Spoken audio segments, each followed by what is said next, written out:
December 7th, 1941, a date that we will live in infamy as stated by President Franklin Roosevelt after the Japanese commenced an airstrike on the Hawaiian military base at 7:48 a.m. 78 years ago today. We take you now to Pearl Harbor, where hundreds gathered to mark the 78th anniversary of the Japanese attack on Pearl Harbor. The day's VIPs included Hawaii dignitaries, military leaders, and dozens of World War II veterans. The surprise Pearl Harbor attack on the morning of December 7, 1941, dealt America a historic blow when the last Japanese fighter planes left Hawaii's skies. 2 hours and 20 minutes after the attack had started, 2,403 Americans were dead. The Pacific Fleet was in ruins, and the United States was thrown into war. Back here at the capital of Helena, here in Montana, where families, veterans, and service members gathered to remember those that lost their lives during the attack on Pearl Harbor. The names of 14 Montanans who lost their lives that day were read at today's ceremony, and wreaths were placed in their honor. Jerry DULLUM and his family were in attendance to remember his uncle and namesake electrician mate, third class Jerry DULLUM. I'm just glad to see a lot of people here that just remember and support all this, and I hope it can continue. Of those 14 Montanans, one man was from here in Billings, Richard Ignacio, who was in the Marine Corps Private First Class. His remains nor recovered and was declared missing in action or lost at sea.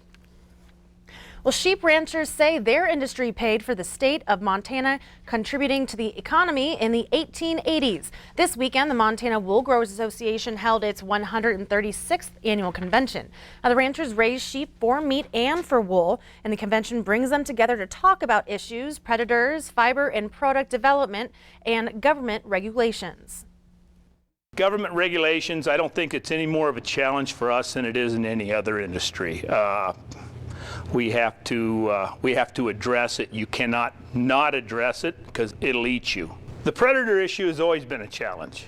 And market share on market development, if you aren't progressing, you're losing. It's just something that you always have to keep going.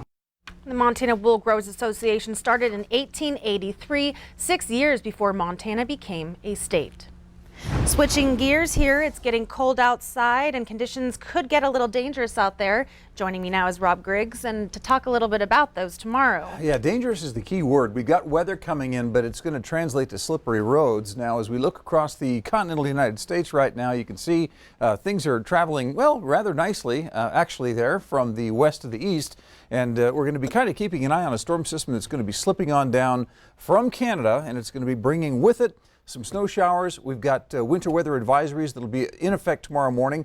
But along with that, we've also got a very good chance for freezing rain, as well as some fast freezing conditions. So we'll be talking all about that. But you want to think about it before you continue on with your commute between tomorrow afternoon and tomorrow night. The complete forecast in just a little bit. Zoe?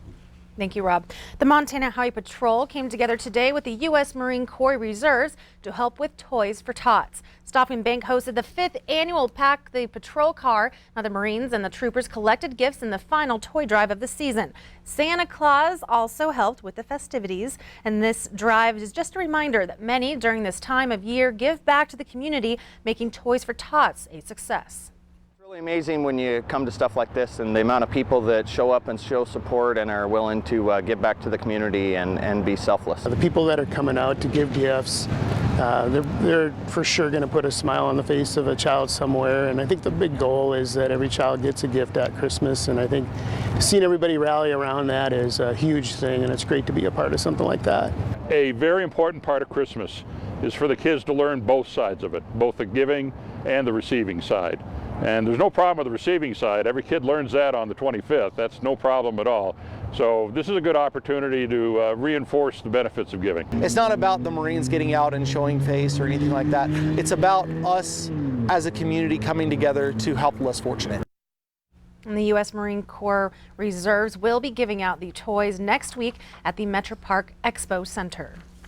Stay with us. More to come here on Q2 for the 10 o'clock news. After the break, we bring you the latest in national news and the final stages of preparing articles of impeachment at the White House. In sports, your Cats and Grizz are on to college football's quarterfinals. Scott shows us how they did it and who they'll face. You're watching MTN News with Zoe Zandora, Storm Tracker weather with Rob Griggs, and sports with Casey Conlon. This is the 10 o'clock news on Q2, Montana's news leader.